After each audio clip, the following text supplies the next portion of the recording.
Subalit tayong lahat kasi may mga kakulangan, tayong may mga kahinaan sa buhay. Kailangan nating, wag nating tingnan iyon, at tingnan natin yung mga positibong bagay sa ating buhay.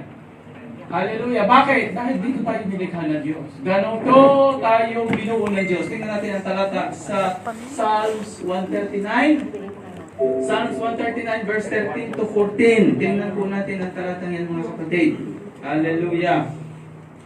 Psalms 139 verse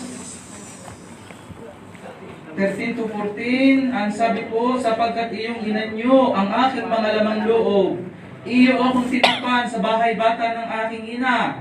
Ako'y nagpapasalamat sa iyo, sapagkat nilalang mo ako. Nakakilakilabot at kagilagilalas.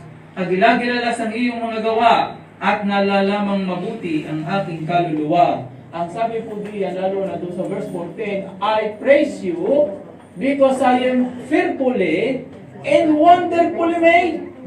Your works are wonderful. Tayo po pala, mga kapatid, ay nilikha ng Diyos sa isang kagilagilas at pamamaraanan. Kaya ikaw po ay unique. Tayong lahat ay unique. May iba't iba tayong aspeto sa buhay na kailangan natin. May mga kahinaan tayo. Meron tayong mga bagay na hindi negatibo sa ating buhay. So kailangan ang tingnan po natin yung mga positibo sa ating buhay. At yung po isa natin palaguin, siya po natin pagyamanin, siya natin gamitin para sa kapurihan ng Panginoon. Amen po, mga kapatid. Tama na yung pagbumukmok, tama na yung pagtingin sa ating sarili na hindi maganda. Tingnan ay kung ano ang mapapakinabangan natin at ng Diyos sa ating po mga buhay. Hallelujah! Purihin ang Panginoon. Ngayon, ay pastor, paano iibigin ang sarili? Paano malilinang? Paano ko mamamahal ang aking sarili? Ay di bibigyan ko kayo ng 4 na aspeto sa ating sarili kung paano natin maiibig at mamamahal ang ating sarili. Kayo po, mga kapatid, nasa pundasyon pala ang ang pundasyon. Dahil ang aking tinutukoy ay ibigin muna natin ang ating sarili. Para nga sa gayon, ito ang magiging putokape ay di mamaya lalabas ang tubig.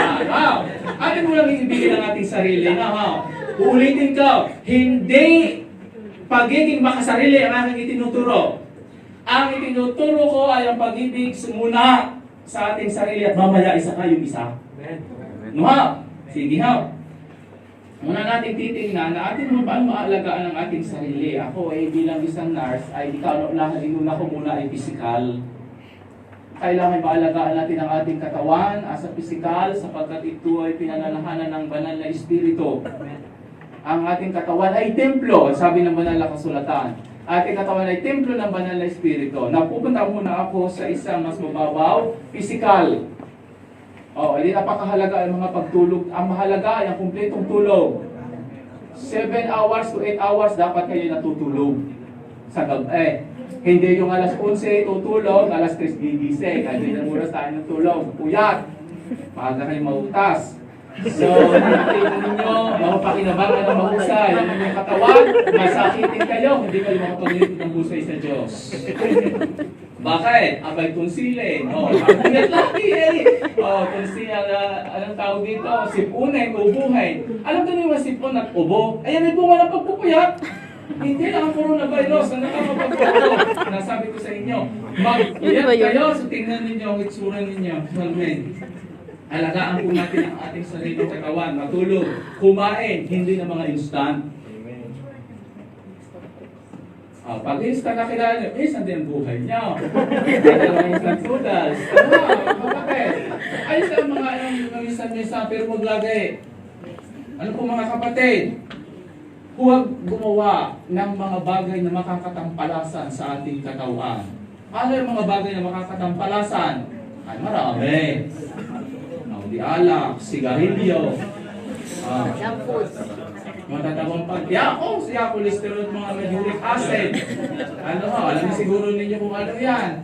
Ano pa po pwedeng tumampalasan sa ating sarili? Ang bawal na relasyon. Bawal na relasyon. Rampas dito sa Middle East. Single daw dito sa Qatar, may asawa naman sa Pilipinas. Di single nga naman din dahil nandun sa Pilipinas ang asawa. Ay mayroong affair dito sa Qatar. Ay malay natin kung ano nang nangyari nagawa, hindi nagkaroon ng sakit. Amen.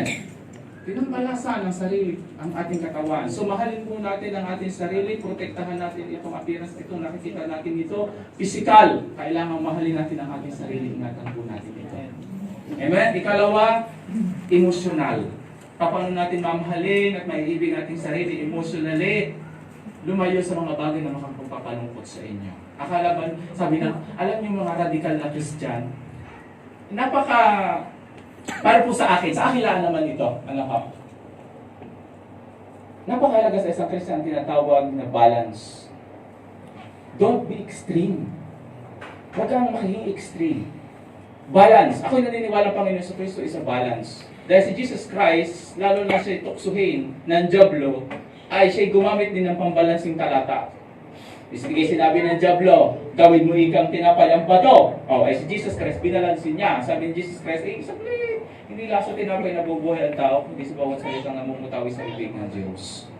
At si Jesus Christ, nakikita ko doon sa mga kanyang mga pagpananalita na yon, ay kanyang ang siya'y balancing. Gusto niya ang mga tao ay maging balancing. So, for example, halimbawa, sa emosyon, sasabihin ng iba, nako, ang mga Christian ay kailangan mamighati dahil imo ang nasa sa mga trabaho na para di ka ang mga nabibighati sapagkat makikita nila ang kaharian nito. Ay di kinamighati ang namighati hanggang sa dumating ang Panginoon. Ano ha? Nagmukmuka na doon at dahil nga kinamighati ka. Ay alam may hindi nabasa ang Philippians 4:4. Na-rejoice in the Lord always. I repeat, rejoice. Ayun ho ang pambalansi. Now, anong ibig ko sabihin sa emosyonal na lumayo sa mga bagay na makapagpapalungkot sa inyo? Abay, uho! Madali tayo mauutas pagka tayo ilagi ng nagbukbok sa ating sarili. Sumama sa mga taong masayahin. Now, pag tungkol sa pagiging masayahin, hindi ibig sabihin makasanlibutan. Ano ha? Dahil ang isip ng iba, kapag pagsasaya, makasanlibutan agad. Hindi ho gayon. Ano ho? Dahil may mga gathering o mga samahan po ng mga Kristiyano na nakapagbigay din ng kagalakan. It is ang kagalakan maka-Kristiyano kung tawagin po mga kapatid. At ang sasamahan natin ay mga tawang tao. Hindi yung hahanapin mo kagalakan ay sa labas. Hanapin mo kagalakan mo sa mga kapwa mo Kristiyano. Ang nagpapatalas ika sa bakal ay ang kapwa bakal. Amen. So yung ating emosyon mo mga kapatid, napakahalagang ito minamahal natin ang ating sarili dahil maraming mga tao, kahit Christian na, nagkakaroon tinatawag na depression na naglilid sa tinatawag na suicidal tendency, nagbibigti. Ay mayroong hindi nakapagbigti, nakarating sa Mandaluyong. hindi na nila nagawang magbigti dahil nalo-strip na, dahil sa matinding depresyon, So ngayon po mga kapatid, tayo lahat nakakadaan ng problema. Sama po ba? Nadaan kayo ng problema. Lahat tayo nakakadaan ng problema. Ang sabi ng talata, lumapit kaya kayo sa Diyos. Huwag kayong mabalisa. Ano po mga kapatid, lumapit kayo sa Diyos. Nandiyan ang Panginoon. 1 Corinthians 10:13. Amen po mga kapatid, tapat ang Diyos. Sa lahat ating mga pagsubok, bigyan tayo ng lakas upang mapagtagumpayan nga. Ngayon, ang Diyos ay gumagawa ng kanyang kapamaraanan. Ikaw, dapat gumawa ka din ng paraan mo. Go to people. Huwag ka doon sumama doon sa mga taong sobrang senti lagi. Suminti na ng suminti hanggang buong buhay na. Pumunta ka doon sa mga Kristiyanong masasayahin. Para sa ganoon. Hallelujah. Yung kamatis. Alam niyo yung kamatis, mga kapatid, pag hindi lagi nakalapit yung kamatis sa bulak, mabubulok ng mabilis. Ay, hindi ang ganun sinasabi to? Pagka nakikita may pabulok na yung sasabihin, hindi din sa kabila at hindi sa iba. Pumunta ka doon sa mga taong masaya, mga kapatid. Walang masamang maging masaya isang Kristiyano. Basta tama ang pagiging kagalakan. Amen. Hallelujah. Kasi, nakakala ng iba, pag nag-joke na, nakoy kasanang ikaw sa Diyos. Sorry, seryoso. Seryoso ang bagay ang pagiging Kristiyano. Yes. Hindi ko naman ano ang pagiging seryoso sa pagiging Kristiyano. We must be serious pagpatungkol sa Diyos. Pero hindi, ibig sabihin, hindi ka na tatawa, wala na kagalakan, hindi ka na mag-enjoy. nagsiing ang boy, sabi nga ni Pastor Gilar, 70 yata. Ano, ang sabi ka nila ni Pastor? Hallelujah. Ay, itong buong mundong ito nilikha ng Diyos para sa ating kapakinabangan, sa ating kagalakan. Basta huwag ka lang lalampas sa limitasyon ng Diyos, yung mga worldly things. Amen po mga kapatid. Hallelujah. Now, pangatlo, hindi tapos na sa emosyonal. Hindi ko nababanggitin nyo sa emosyonal yung mga relasyon dahil wala mga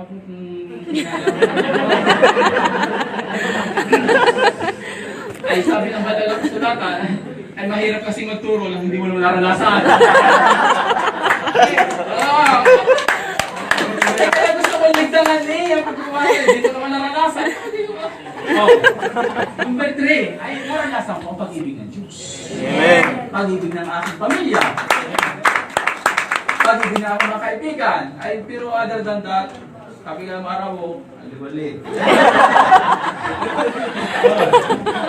And then, punta po tayo sa tinatawag number 3, yung psychological.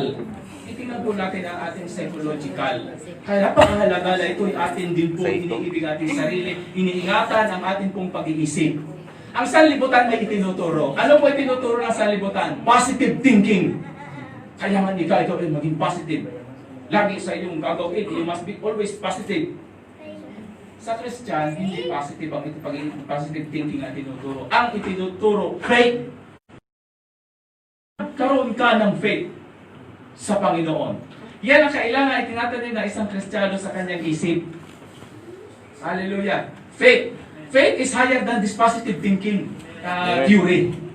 Ano po mga kapatid? Because if you have faith, ibig sabihin, inilalagay mo ang iyong pagtitiwala lahat sa Panginoon. Amen. Kasi yung tinatawag na positive thinking, minamanipulate mo lang ang sarili mo. Sa madaling sabi, niluluko mo lang ang sarili mo.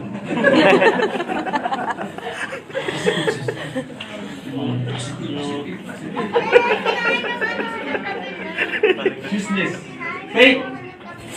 Panginoon, ano naman nangyayari sa buhay ko ngayon? Nagtitiwala ako, may purpose ka. Amen. Hindi yung mga manipulation, positive thinking. Ano ba mga kapatid? Hallelujah. Pag Christian tayo, we have faith. Praise the Lord. Hallelujah. At pang-apat, para natin maibig ang ating sarili, ang tinatawag na spiritual na pangangalaga at pag-ibig natin sa ating pong sarili. Siyempre, napakahalaga na tayo nababasa at nananalangin sa ating pong Panginoon. Walang Kristiyano na hindi nananalangin. Ulitin ko, walang Kristiyano na hindi nananalangin. Naku po, walang na-amen. Pag nananalangin, kaya nananalangin kapag pag nasa church na lang mo kasabay pa ni pastor sa opening prayer. Hallelujah! May mga kapatid. Pag-isip natin sa umaga, tayo manalangin na. Sa pamamagitan nito ay nare-recharge, mga kapatid, ang ating pong kaluluwa. Hallelujah! At magdeklara tayo ng mga bagay na nasa Word of God sa ating pong sarili. Amen po mga kapatid.